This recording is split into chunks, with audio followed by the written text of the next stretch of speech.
I remember when I was a kid, there was a popular nursery rhyme, a very simple traditional song for children that we all learned at school.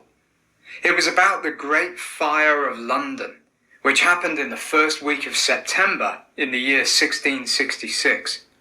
The legend tells that the fire started in a bakery in Pudding Lane, and because most buildings at the time were made of wood, it quickly spread through the heart of the city.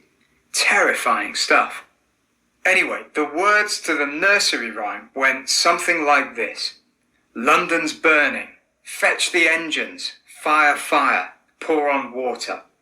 Simple images that even little kids could understand and repeated over and over. I can't imagine how scary it must have been to be in central London back then in 1666, while the fire was raging through the city, destroying major buildings like St. Paul's Cathedral.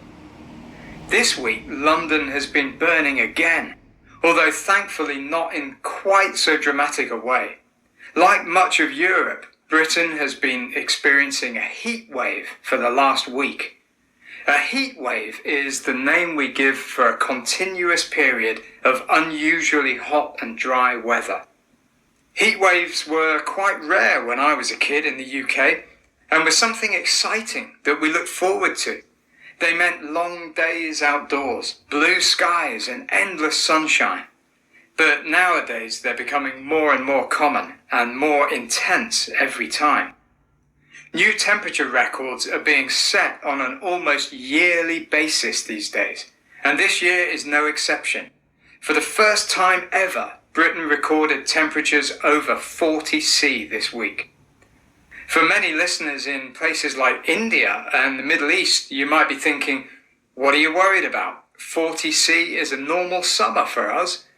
Well, that's certainly been true in countries closer to the equator, the central line of latitude around the middle of the planet where the Earth's surface is closest to the sun.